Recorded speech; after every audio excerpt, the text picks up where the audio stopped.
Hello students, welcome to the first part of our chapter error analysis. In this first article, in the beginning we will be discussing about the errors and its mathematical propagation thereafter. So what is an error? We know that physics is the science of measurement. So every result that we obtain in the physics is obtained after a certain set of experimentation. So whenever we perform any experiment with the help of any measuring device, any instrument, that instrument or device is not 100% perfect, because of which we cannot obtain a value of a physical quantity which should be equal to its actual value. So whenever we observe or measure any physical quantity's value with the help of an instrument or a measuring device, the observed value is never equal to the true value or actual value of the physical quantity. So this difference between the observed value of the physical quantity and its actual value, we call it as the error. It might be possible that the observed value may be greater than the true value or other way around. So whenever we are trying to measure the amount of the error present inside a measurement, we are only concerned about how much is the difference between the observed value and the true value. So when we write the error as the observed value minus true value, or whether we write error as true value minus observed value, the result in both the cases, it will be having the same physical importance, that we want to measure only the error. The sign positive or negative associated with the result will not have any effect on our measurement of the error. So over here, what is an error? Error is the difference between the true value and the observed value. What is now this true value? True value is the actual value of a physical quantity which is free from any kind of uncertainty or any kind of error. But we know that because of the nature of the instrument or the device we are using, and depending upon the nature of the person who is performing the experimentation, a certain kind of uncertainty or error is always present in our measurement.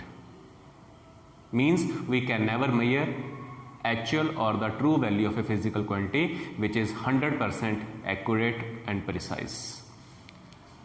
What is observed value? Value which is obtained as a result of the process of measurement in an experiment, we call this value as the observed value. So using these two, the error, it will be equal to the difference between the true value and the observed value.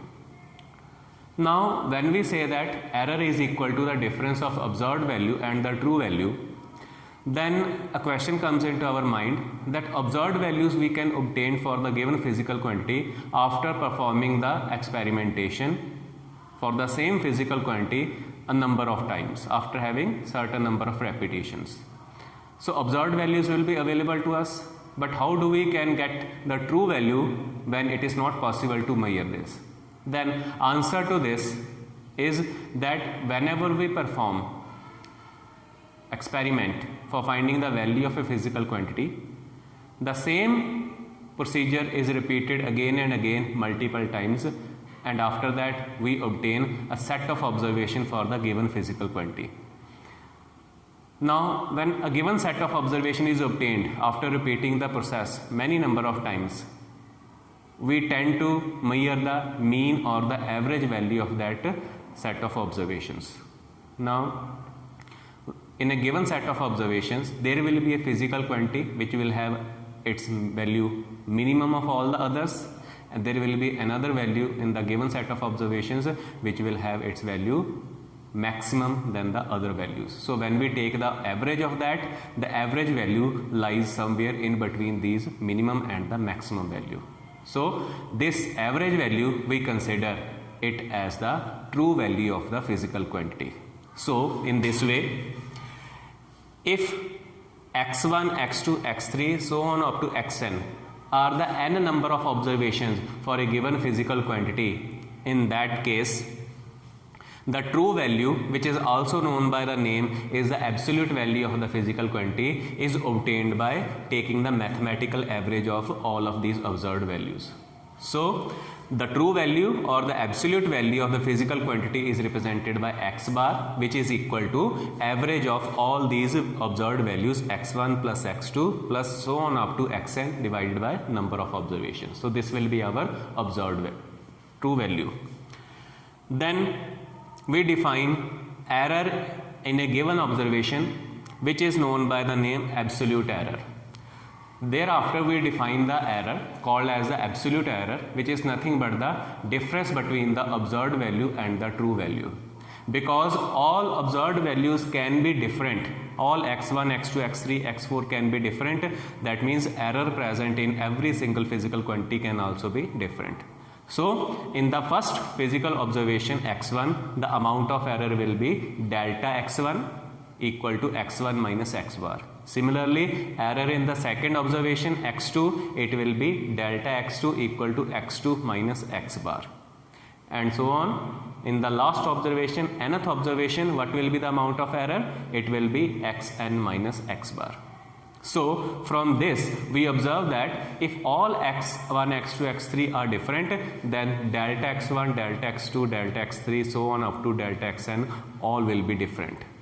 So just like observations were having different values, observed values were also different. So in order to select the true value, we took the average of them. Similarly, when we are having different errors present in the given set of observations, then out of these amount of errors which we have measured, which of them will be considered as the true value of error? For that we also take the average of these values. So when we take the average of the absolute errors, we get what we call as the mean absolute error. So mean absolute error is the true value of the error, which will be equal to delta x bar, delta x1 plus delta x2 plus so on up to delta xn divided by n. So this will be the mean absolute error. So our final result, we can express it as x bar plus minus delta x bar. Now what do you mean by x bar plus minus delta x bar? So when we are trying to find out the absolute error in a physical quantity and we label it as delta x bar, what do you mean by it? Delta x bar means our result can be delta x times more than the actual value, or it can be delta x times less than the actual value. For example, if the x bar value of a physical quantity comes out to be 2.3 centimeter and delta x bar value is suppose 0.1 centimeter, in this case this means that the actual value of our physical quantity, it may be lying somewhere in between 2.3 minus 0.1, that is 2.2, and 2.3 plus 0.1, that is 2.4. So our actual or the true value of the physical quantity may be lying in between this range 2.2 to 2.4. So our final result is expressed as x bar plus minus delta x bar. And at last we tend to measure an error called relative error. Relative error is the ratio of mean absolute error and the true value of the physical quantity. If we multiply the relative error with the 100, then the same error gets converted into the percentage error. So in this way we can find out the amount of the error present in any given physical quantity, provided the same physical quantity is measured with the help of the experimentation for a suitable number of times. Thank you.